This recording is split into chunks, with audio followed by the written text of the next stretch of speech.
Paz y bien, queridas estudiantes, continuando con el desarrollo de la asignatura de Psicología, el día de hoy vamos a trabajar la sesión número 6. Sustentamos la importancia de la memoria, atención y concentración. Nuestro desempeño sustenta la importancia de la memoria, atención y concentración, y nuestro indicador de desempeño sustenta la importancia de la memoria, atención y concentración mediante un mapa conceptual. Vamos a definir lo que es memoria. La memoria es un proceso psíquico cognitivo básico que nos va a permitir almacenar, conservar y recuperar información cognitiva, afectiva y motivacional.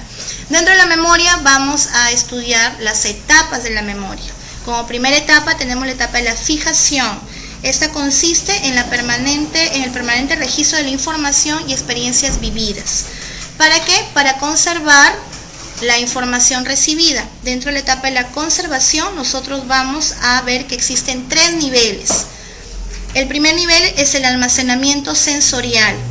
Este almacenamiento es una información fijada que proviene de los sentidos por un lapso brevísimo de tiempo, inclusive menor a 1 segundo.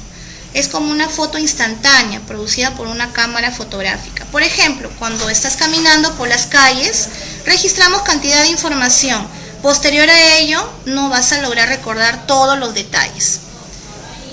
En el segundo nivel de almacenamiento tenemos el almacenamiento a corto plazo.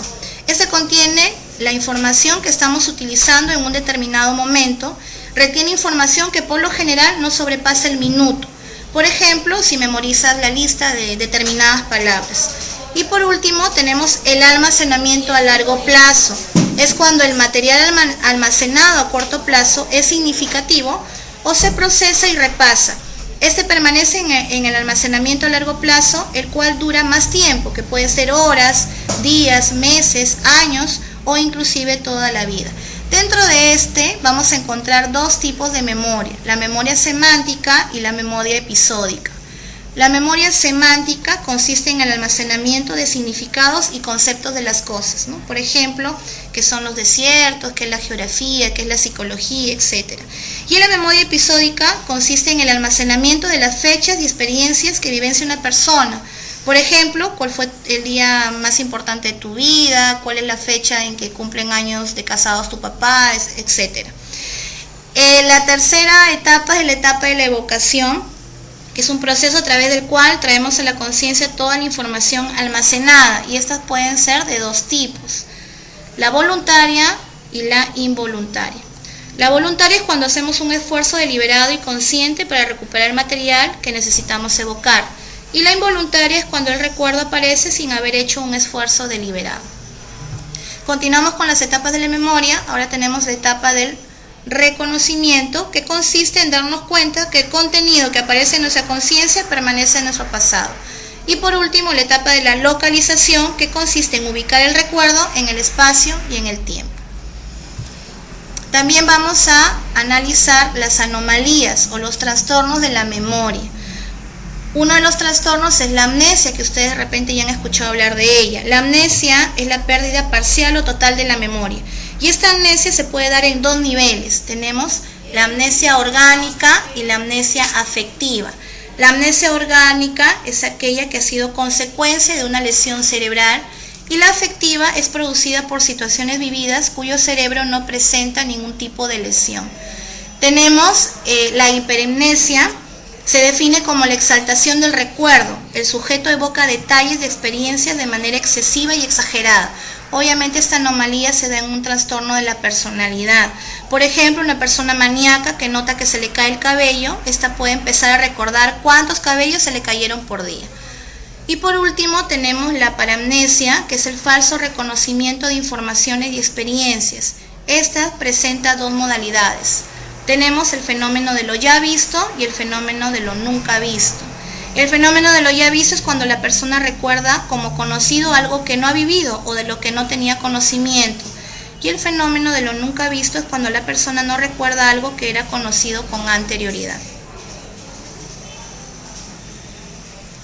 Vamos a continuar con los procesos de atención y concentración. Y para entenderlos un poco mejor, vamos a definir cada uno de ellos. Tenemos que la atención es la capacidad de seleccionar la información sensorial y dirigir los procesos mentales. Y la concentración es el aumento de la atención sobre un estímulo en un espacio de tiempo determinado. Por ejemplo, si vamos a observar un video dentro de clase, cuando yo te indique, ¿no? Vamos a ver el video de atención y concentración, por ejemplo.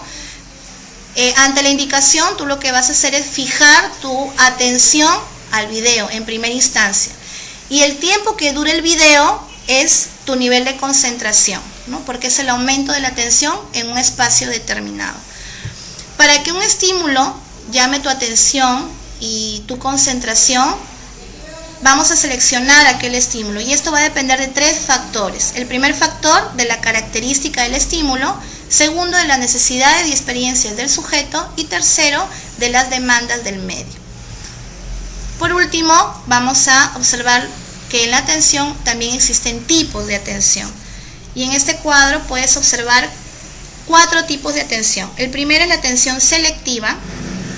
Es aquella capacidad de anular distractores irrelevantes, manteniendo la concentración en el estímulo relevante, con el estímulo que te llame más a ti la atención. Se basa en la competencia entre 2 o más estímulos entre los cuales el sujeto selecciona uno de ellos, el más importante. La atención sostenida es la capacidad para mantener la atención focalizada o dividida durante largos periodos de tiempo, sin pérdida o caída de la atención, aproximadamente 30 minutos.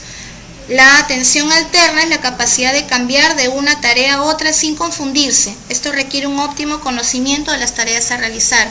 Y por último, la atención dividida, que es la capacidad de atender a más de un estímulo sin pérdida en la ejecución. Muy bien, queridos estudiantes, esto ha sido todo el día de hoy. Les voy a solicitar por favor que impriman la ficha que está anexa a este tutorial para poder desarrollarlo dentro de clase. Muchas gracias, que tengan un día de paz y bien.